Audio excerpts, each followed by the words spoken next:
Welcome back to the Blockware Podcast. This week I have with me Arneil from Open Path Finance. Arneil, welcome to the show. Thank you, Mitch. I appreciate it. I'm super excited to talk to you about Bitcoin mining and the unique tax benefits of being a Bitcoin miner. But I want to start with your background because you are a CPA and you're, a bleeding orange Bitcoiner. And I feel like that's a very rare combination and it makes you very uniquely positioned to talk about this issue. So why don't you break down your background, how you got into Bitcoin, how you got into accounting, and who you are in general? Sure thing. And I'll correct you real quick. It's Arniel Sia. I am a CPA, and I run an accounting firm called Open Path Finance. And we specialize specifically in Bitcoin and Bitcoin mining. Every day, we're talking to individuals who are either Bitcoiners, have a Bitcoin business, or are using Bitcoin somewhere in their business or personal life. And so what we try to do is help them optimize for their taxes so that they can keep more of their Bitcoin in their own pockets and giving less to the IRS and in taxes. And so that's what we've been doing over the past year since I've gone into this full time. Yeah, that's awesome. Obviously, I think a lot of Bitcoiners don't want to pay taxes legally, right? And I feel like KYC gets a bad reputation, but one of the advantages of playing ball is you can minimize your tax obligation. Is that well, how do you think about that as a Bitcoiner, right? Because obviously we're generally against the state and funding the state, but I think you can come up with some creative solutions to legally minimize your tax liabilities. Exactly. And so I've been on this journey for the past 4 or 5 years now. I started the firm on the side 3 years ago. And then right before I went into it full time, I was a little conflicted just with my background being an accountant and CPA who loathe taxes. And personally, I have a view of minimal government and minimal taxes. And there's this other side of the Bitcoin spectrum, and how do I merge those two worlds together? So as I started speaking to more and more clients and people who are interested in our services, I realized there was a real big opportunity here in helping Bitcoiners who had the same shared core beliefs and values as myself and our team members in helping them to reduce their tax burden, keeping more for themselves while still living on Bitcoin or working through and acquiring as much Bitcoin as they could. And so, we've developed quite a few different strategies as it relates to business taxes, personal taxes, but then also the intersection with Bitcoin and how that plays a role in all of this. Yeah, I think you fill a very interesting niche in the market. I personally haven't met any other Bitcoin or CPAs, so it's There's a only a few very of fun us. crossover. We're still Right, very right. early on. Yeah, CPAs tend to be more TradFi focused, so it's a Mhm. very unique skill set you have. Let's talk about this new big beautiful bill because it has a very interesting clause in here which allows for 100% bonus depreciation of Bitcoin mining hardware. Can you explain very high level what this means? Yes, we've been getting a lot of questions on this over the past few months, just in anticipation of this bill. And then, probably about a couple months now, the bill actually got signed into law. But there was a lot of hype around it when it first came about because of the reintroduction of bonus depreciation at 100%. Let me give a little bit of background on context on depreciation. So when a business or an investor invests in some sort of equipment or fixed asset, the IRS requires them to depreciate it or spread that cost out over several years. In the case of miners, it was 5 years. They couldn't just take that expense upfront in the year of purchase. Unfortunately, they had to spread that out. What that meant, however, was typically the cash went out to pay for the mining equipment, but then the tax benefit was spread out over multiple years. They essentially had to pay more tax in the first few years and then recuperate that cost over 5 years. Now we have what's called accelerated depreciation. Bonus depreciation is one of them. And what that allows is 100% of that cost of the equipment can be used as a tax expense in that first year. The reason that's exciting is now there's opportunities to reduce or even wipe out taxes completely in that first year that equipment is purchased. It's a very similar strategy that many real estate investors have used over the years. We've heard of Donald Trump in the past. He's boasted, he owed $0 in taxes in a specific year. And that's because he was using something like bonus depreciation. And so the previous iteration of bonus depreciation, it has existed for a while. However, the previous iteration was phasing out to, I think it was only 40% by the end of 2025. Now, with the new law being passed, we are back to 100%, which is really exciting for people who are looking to get into this. What makes Bitcoin miners so unique that they qualify for this? Is there any other type of asset that you can depreciate 100% in a single year? Um, Most of your uh, assets that are less than, I'd say, 7 years in useful life. So think of computers, furniture, different types of equipment can be used for this. Um, there are some issues with real estate where you can't use this on the entire amount of real estate. I think real estate has traditionally been a very big strategy, especially for the wealthy in reducing taxes because of this. Unfortunately, they were limited to only certain types of assets within a real estate investment. Think of, like carpeting and appliances, certain things that weren't Hmm. the actual structure of the real estate. What makes Bitcoin mining different is we don't have any of that real estate in play, right? With a hosting provider, they are purchasing, huge containers and other stuff like that, the infrastructure that can be used for 100% bonus depreciation. And then the people who are buying the ASICs, the miners themselves, are also able to take advantage of this and use the 100% bonus depreciation.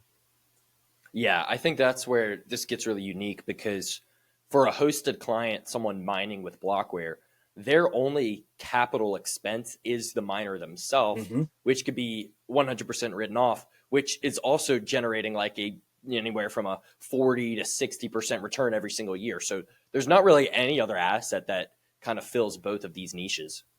Exactly. And I think we've seen a lot of interest in this because people have wanted to go into Bitcoin mining for whatever reason. They haven't felt the need or it was the right time to go into it. But I think you and I have seen just the large uptick over the past few years in people wanting to go into Bitcoin mining because of this. Not only are they getting a return of income and profits, they're generating Bitcoin, KYC Bitcoin, and on top of that, they are also getting tax deductions because of that. Yeah, that's great. I mean, Bitcoin mining really fits a very unique role in any person's financial or investment portfolio because of these reasons. Now, let's break down who exactly this is for. And three different types of people come to mind initially for me. It would be a W 2 income earner, someone who is full time employed and they have an income, and that's kind of their primary method of capital accumulation. Second would be an investor. So maybe someone who's been holding Bitcoin for a long time, they have capital gains because they sold some to buy a nice house or whatever. And the third would be a business owner, someone who owns one business or multiple businesses and they're generating income that way. So let's take these one at a time. How could someone earning a W 2 income benefit from depreciation with Bitcoin mining? Yeah, I get this one quite a bit because people don't realize that starting a Bitcoin mining investment or mining business can benefit people who have a payroll or W-2 income coming in. And so when you put a strategy like this together, the IRS considers it a business, and a business creates what's called ordinary income. Ordinary income includes W 2 and business income. So a lot of people don't realize that when you're creating these tax losses from the Bitcoin mining business, that it can go against a W-2 income earner.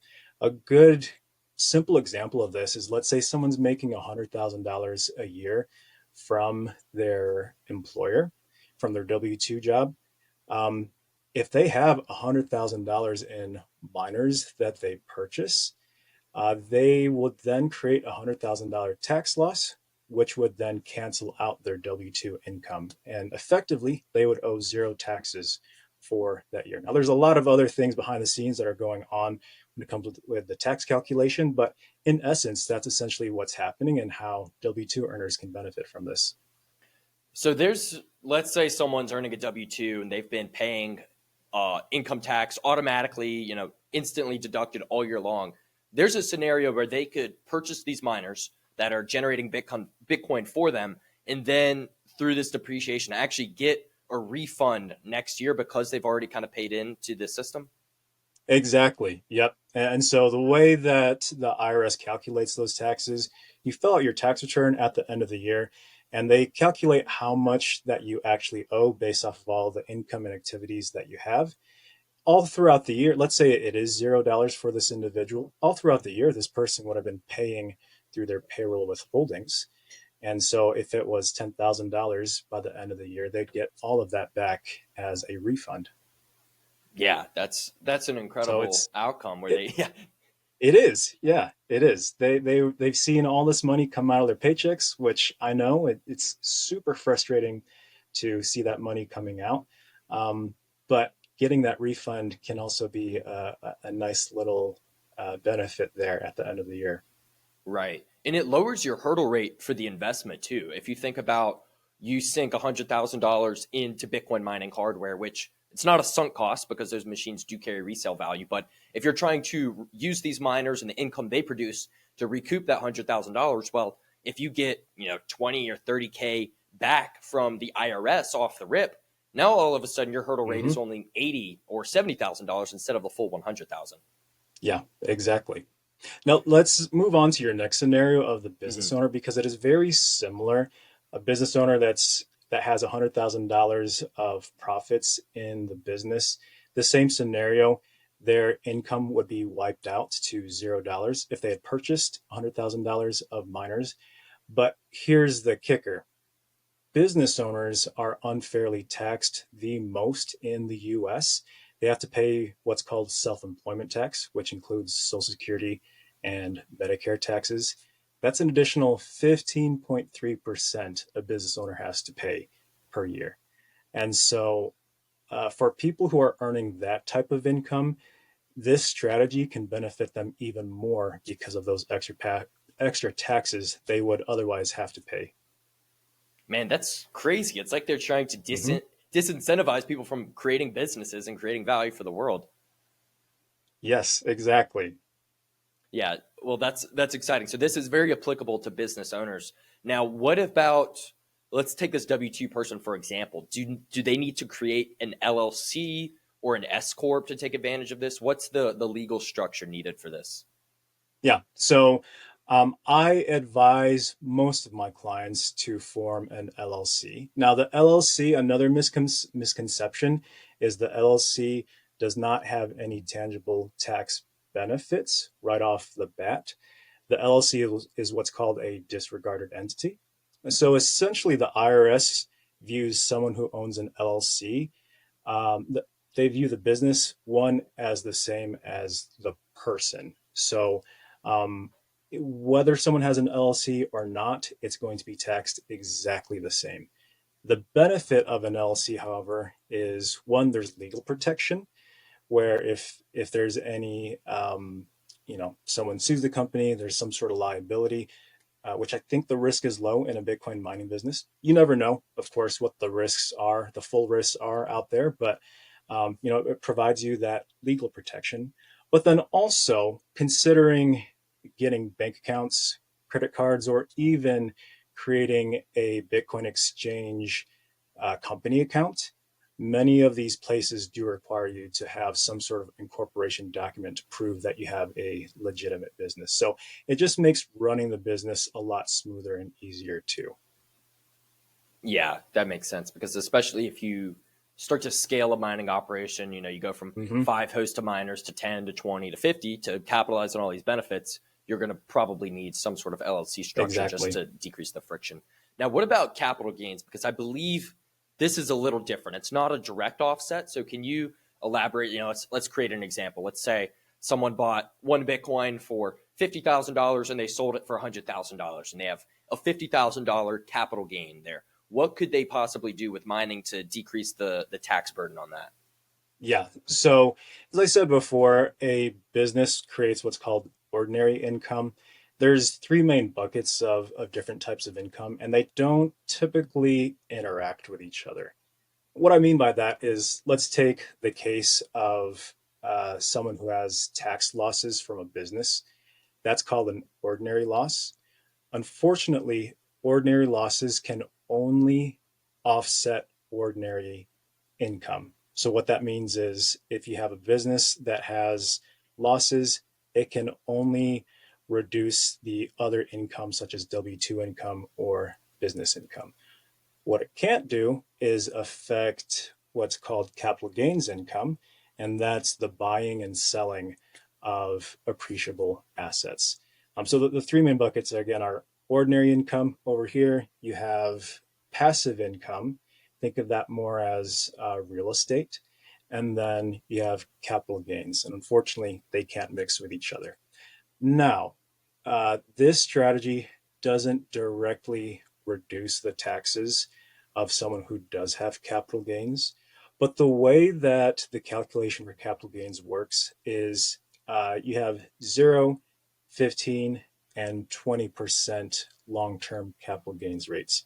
Depending on depending on the total income that you have, is um, is how much you have to pay in long-term capital gains rate. And so theoretically, and I've done this with a few clients now, but if you were in one tax bracket, let's say you're in the 15% tax bracket, and through the strategy here, we use it to create a tax loss. And this tax loss brings your total income instead of $150,000, it brings it down to $50,000, which is at the 0% capital gains rate. Um, you now don't have to pay any capital gains on the sale of that Bitcoin just because your income is below that threshold. So again, it doesn't directly reduce your capital gains, but with some proper planning and strategy, you could be put into a lower capital gains rate or even not have to pay anything at all. That's very interesting. And you said that's $50,000 a year is that threshold. It's I let me see. It's $90,000 for married filing jointly. I don't have the rates in front of me at the moment, but yeah, it's right around 50,000 for single, and then $90,000 for those who are married filing jointly. Gotcha. So you could take, let's say you've got a married couple, combined income, $100,000. They could, but they have a bunch of capital gains because they've been buying and holding Bitcoin and they sold and did whatever. They only need to buy $10,000 worth of miners to drop beneath the 90K threshold. Then, Potentially. Yep. yeah, yeah. So Now, what that's they'll have to very consider is all of their income, including any W-2 income, business income, or capital gains. So again, there's a lot of planning and strategy involved with this, but theoretically, they could pay 0% on any Bitcoin gains. right. Yeah, definitely a lot of planning and not something you want to fumble the bag on because the IRS Exactly. does not play well if you don't give them what they feel they're rightly owed. Now, let's talk about Bitcoin mining specifically. How is this taxed? Because let's say you have this miner and every month you spend $200 on electricity, you mine $400 worth of Bitcoin. Now, is that $200 surplus? Is that taxed as ordinary income? Correct. Yep. So whatever, and this goes for any business. The way that a business is taxed is you take the revenue, and in this case, it's the $400 worth of Bitcoin rewards that this company is receiving, and you subtract out any expenses for the operations. And in this case, it'd be hosting. And so that turns into a profit of $200, which is what is taxed at the end of the year. Now, The how does this? Yeah, with capital gains, how would this work? Because if that Yeah, $400 worth of Bitcoin becomes worth 800, and you sell some, do you have a cap gains there you have to pay? exactly. Yeah. So let's take it here at the end of the year. Let's say total profit for the end of the year is $200 worth of Bitcoin that they still have on hand. Well, if that Bitcoin increases in value, let's say it 2x's, now there's another $200 increase in the value of that Bitcoin. If they end up selling that Bitcoin, then they have what's called a capital gains event. And so they pay taxes only on the increase in the value of that Bitcoin. It sucks, again, having to pay that tax. But another way to look at it is you did increase your purchasing power. So you're not paying the tax on the entire amount, just on the increase and the gain. Quick little story here. Back in February, I received my very first Bitcoin payment as a business.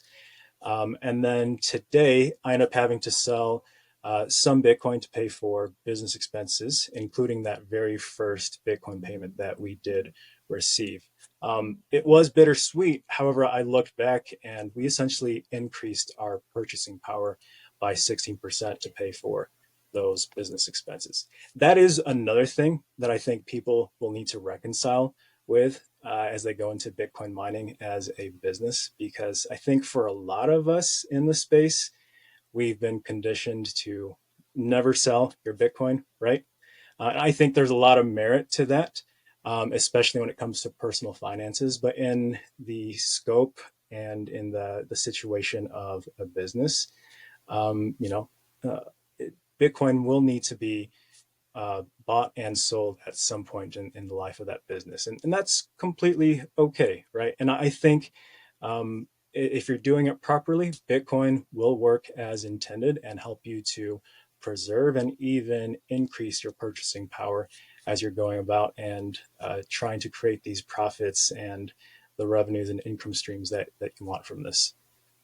Right. That's incredible. So your treasury there gained 16% purchasing power because you stored it in Bitcoin. Even if you have to Exactly. pay capital gains on that, it's still a win, right? It means you made money, your Exactly. purchasing power went up. So it's not a total wash. I mean, if you had you saved it in fiat, sure you wouldn't have capital gains tax, but you also wouldn't have Hmm. had a capital gain to begin with.